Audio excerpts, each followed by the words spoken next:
میرے مولا کو صلیب پر لٹکے کافی دیر ہو چکی۔ ناظرین اور حاضرین کا انبوہ گراں تھا۔ سب دیکھ رہے تھے اور سب دیکھ دیکھ کے کچھ حیران ہو رہے تھے اور کچھ پریشان، کچھ آپ کا مذاق اڑا رہے تھے۔ اس کائنات میں بہت کم ہی لوگ ایسے دکھائی دیتے تھے جو سنجیدگی اختیار کیے ہوئے ہو، لیکن یہ ممکن دکھائی نہیں دیتا کہ مولا کائنات کو مسلوب کیا جا رہا ہو اور کائنات کا دل نہ دھڑک اٹھے، کائنات کانپنے لگی۔ سب سے پہلے تو لوگوں نے یہ دیکھا کہ سورج نے روشنی دینا چھوڑ دی۔ کچھ لوگوں نے اس کے جواز کے لیے یہ کہا ہے کہ سورج گہنا گیا، لیکن آپ غور فرمائیے تو آپ کو معلوم ہوگا کہ سائنس اس بات کو بڑے یقین کے ساتھ کہتی ہے کہ چاند کی 14 اور 15 تاریخ کو نہ سورج گرہن ممکن ہے نہ چاند گرہن ممکن، لہذا یہ سورج گرہن تو تھا ہی نہیں۔ ہم تو یہ کہنے میں حق بجانب اپنے آپ کو محسوس کرتے ہیں کہ سورج شرما گیا۔ اس ظلم کے سامنے سورج نے بھی اپنی آنکھیں بند کر لی۔ وہ سورج جس کی کرنیں کونے خدرے میں جاتی ہیں، جو ہر ایک جگہ پہ اپنی نظر ڈالتا ہے، لیکن اس سے یہ برداشت نہ ہو سکا کہ مولا کائنات کو مسلوب کیا جائے اور وہ دلدوز منظر اپنی آنکھوں سے دیکھے۔ سورج نے اپنا چہرہ چھپا لیا، چاند نے اپنا چہرہ چھپا لیا، لوگوں کو دن میں تارے نظر آنے لگے۔ ابھی زیادہ دن نہیں گزرے جب ایک مکمل سورج گرہن ہوا تھا، اور اس وقت لوگوں نے واقعی دن میں تارے دیکھے، اور وہ تو صرف سورج گرہن تھا، اور یہاں پہ تو سورج سے اس کی روشنی چھین لی گئی، یا دوسرے الفاظ میں یوں کہیے کہ سورج اندھا ہو گیا، اور پھر تارے نظر نہیں آتے تو اور کیا نظر آتا۔ ایک عجیب سما تھا کہ لوگ حیران و پریشان سراسیما ادھر ادھر مارے مارے بھاگے بھاگے پھر رہے تھے کہ یہ سورج کو کیا ہوا۔ عجیب لوگ تھے، یہ پوچھتے تھے کہ سورج کو کیا ہوا، لیکن کسی نے نہ پوچھا کہ سورج بنانے والے پہ کیا گزر رہی ہے۔ سورج بنانے والا اپنی جان دے رہا تھا، اور اس کے ساتھ ساتھ سورج بھی اپنی جان دے رہا تھا۔ جب خالق اس دنیا میں نہ رہے تو مخلوق کس طرح سے رہ سکتی ہے؟ سورج نے روشنی دینے سے انکار کر دیا۔ چاند نے کہا کہ میرے یہ بس کا نہیں ہے کہ میں ایسا کام کروں، اور آپ یہ جانتے ہیں کہ یہ آثار قیامت ہے، کہ کہا گیا ہے کہ جب قیامت کا دن آئے گا تو سورج اپنی روشنی نہیں دے گا، چاند اس دن بالکل آگ کی طرح سے دکھائی دے گا، دن میں لوگوں کو تارے نظر آنے لگ جائیں گے، ایسا لگے گا جیسے پورے آسمانوں کو ہلایا جا رہا ہے، اور یہ وہی قیامت کا سما تھا۔ اور ہمیں یہ یقین ہے کہ جب یہ سما آپ کے صحابہ کرام نے دیکھا ہوگا تو انہیں آپ کا وہ قول گرامی یاد آ گیا ہوگا جو آپ نے فرمایا تھا کہ قیامت میں ہوں۔ مسیح صرف قیامت کی نشانی نہیں بلکہ خود قیامت ہے۔ لوگ شاید اس واقعے کے بارے میں جب سوچتے ہیں تو کہتے ہیں کہ یہ قیامت صغریٰ تھی، اور قیامت کبریٰ تو آنے والی ہے جو روز محشر بپا ہوگی، لیکن ہمارا ایمان یہ کہتا ہے کہ آنے والی قیامت قیامت صغریٰ ہے، اور یہ قیامت قیامت کبریٰ تھی۔ اس سے بڑی اور قیامت ہو ہی نہیں سکتی کہ مولا کائنات کو موت کے گھاٹ اتار دیا جائے۔ اس قیامت کے دن تو لوگ زندہ ہو اٹھیں گے۔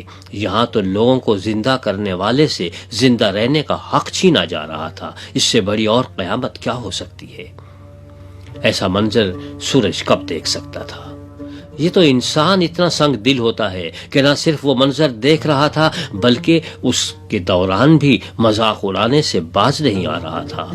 سورج سا سنجیدہ مخلوق نے کہا، میرے بس کا یہ نہیں کہ میں یہ منظر دیکھوں۔ پھر صرف یہی نہیں ہوا کہ سورج نے اپنا چہرہ چھپا لیا، بلکہ ایک ایسا عجیب و غریب واقعہ ہوا جس کے بارے میں قوم بنی اسرائیل کبھی سوچ نہیں سکتی تھی۔ جب ان کا خانہ کعبہ تیار کیا گیا تھا تو اس پہ غلاف چڑھا دیا گیا تھا، اور یہ غلاف باہر نہیں تھا جو حتیم کے باہر ہو بلکہ اندر تھا، کیونکہ اس کے اندر جانے کی کسی کو اجازت تھی نہیں۔ صرف امام کعبہ حج کے موقع پر سال میں ایک مرتبہ اندر جاتا تھا، اور خالی ہاتھ نہیں جاتا تھا بلکہ قربانی کا خون لے کے جایا کرتا تھا، اور پروردگار کے سامنے پیش کر کے کہتا تھا کہ مولا، ہم تو وہ گناہگار بندے ہیں کہ اگر ہمارا خون بھی بہا دیا جائے تو ہمارے گناہوں کا کفارہ نہیں ہو سکتا، آپ یہ خون قبول فرمائیے۔ اور باہر کے لوگ نہیں جانتے تھے کہ اندر کیا ہو رہا ہے، کیونکہ آگے غلاف ہوتا تھا۔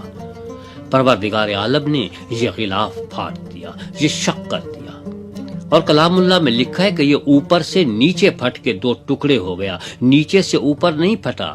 اس میں کسی انسانی ہاتھ کا دخل نہیں تھا، بلکہ پروردگار نے کہا کہ جب مولائے کائنات ہی اس دنیا میں نہیں ہے تو آؤ میں تمہیں نظارہ دکھا دوں کہ اندر کیا ہے۔ یہ راستے اب کھل گئے، جنت کے دروازے واہ ہو گئے۔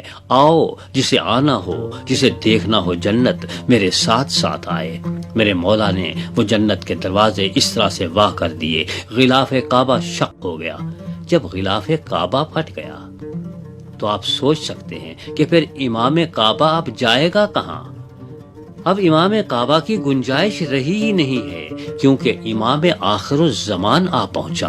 اس کے ہوتے ہوئے کسی اور امام کی یہ ہمت ہے کہ قربانی دے سکے؟ اس سورج کے سامنے کس کا چراغ جلتا ہے؟ اس کے بعد ایک اور واقعہ بھی ہوا جو لوگوں نے کبھی نہیں دیکھا تھا، اور جس کے بارے میں سنتے چلے آئے تھے کہ قیامت کا دن ایسا ہوگا کہ قبریں شق ہو جائیں گی اور مردے اس میں سے نکل آئیں گے۔ ایک قیامت کا سما تھا کہ قبریں شق ہو گئی۔ یہ عجیب بات ہے کہ لوگ مردوں کو قبر میں دفن کرتے ہیں اس لیے کہ مردے قبر کے اندر رہیں اور باہر نہ نکلیں، اور یہاں جہاں آسمان نے انکار کر دیا کہ میں نہیں چمکتا، وہاں زمین نے بھی کہا کہ یہ میرے بس کا نہیں کہ اب میں یہ امانت اپنے پاس سنبھال کے رکھوں، یہ امانتیں اپنی واپس لے لو، یہ مردے تمہارے حوالے۔ میرا دل کرتا نہیں کہ میں اس میں کسی کو سمو سکوں۔ لیکن اسی دن، اسی شام، ایک اور مردہ جب دفن کیا گیا تو تب بھی قبر کو یہی پریشانی تھی کہ اس مردے کو میں کیسے سنبھال کے رکھوں۔ یہ تو وہ ہے جو کہ لوگوں کو جان عطا کرتا ہے، زندگی بخشتا ہے۔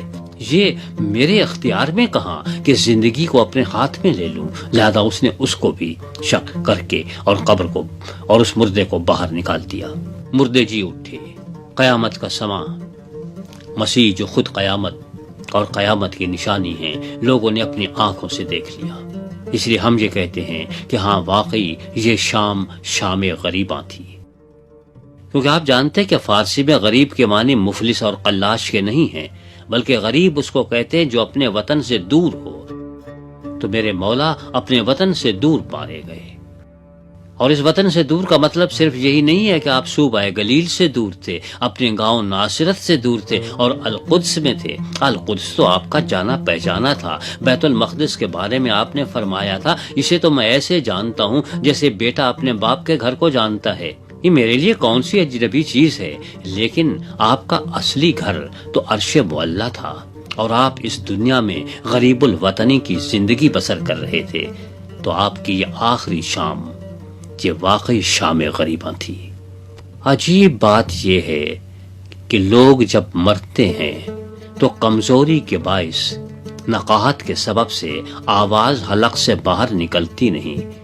لوگ کان لگا لگا کے سنتے ہیں کہ مرنے والا کیا کہہ رہا ہے، کہ وصیت سننے میں کوئی غلط فہمی نہ ہو جائے، اور یہاں آپ بآواز بلند کہہ رہے ہیں کہ میں اپنی جان آپ کے حوالے کر رہا ہوں۔ یہ طاقت کہاں سے آ گئی؟ اگر آپ ایک کمزور انسان ہوتے تو آپ بھی اوروں کی طرح سے بڑی نحیف و نزار آواز میں کہتے کہ میری جان نکل رہی ہے، لیکن یہاں تو آپ نے بآواز بلند کہا کہ یہ امانت جو آپ نے مجھے دی تھی وہ میں آج لوٹا رہا ہوں، یہ لیجئے آپ کی امانت آپ کے حوالے۔ جب ہم ان واقعات پر غور کرتے ہیں اور انہیں دیکھتے ہیں اور چشم تصور سے سوچنے کی کوشش کرتے ہیں کہ وہ کیسا سما ہوگا، تو بالکل یہی دکھائی دیتا ہے کہ سچی بات یہ ہے کہ واقعی یہ قیامت کا منظر تھا۔ یہ شام صرف شام غریباں نہیں تھی، یہ شام زندگی کی شام تھی، کیونکہ زندگی کا سورج، جس کا نام سیدنا مسیح سلام علیہ ہے، غروب ہو رہا تھا۔ اور آپ جانتے ہیں جب سورج غروب ہوتا ہے تو روشنی کہاں ہوتی ہے؟ تو لہذا سورج کو روشن رہنا ہی نہیں تھا، لہذا آپ غروب ہو گئے، آپ نے اپنی جان دے دی۔ لیکن کیا یہ حادثہ تھا؟ یہ سانحہ تو ہے لیکن حادثہ نہیں۔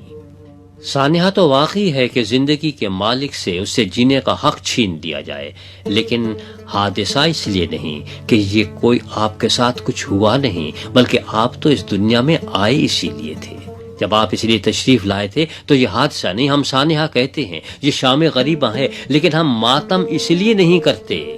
یہ سانحہ ہے لیکن حادثہ نہیں، حادثہ ہوتا تو ہم ماتم کر رہے ہوتے، اس لیے ہم کہتے ہیں کہ یہ گڈ فرائیڈے ہے۔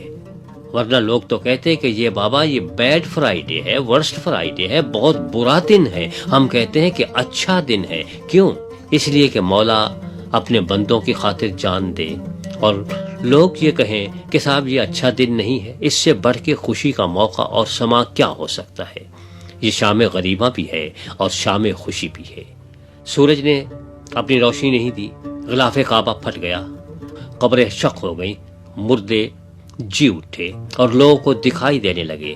لیکن ایک اور بھی تو واقعہ ہوا، اور وہ یہ ہوا کہ لوگوں نے اپنی آنکھوں کے ساتھ قیامت کا منظر دیکھ لیا۔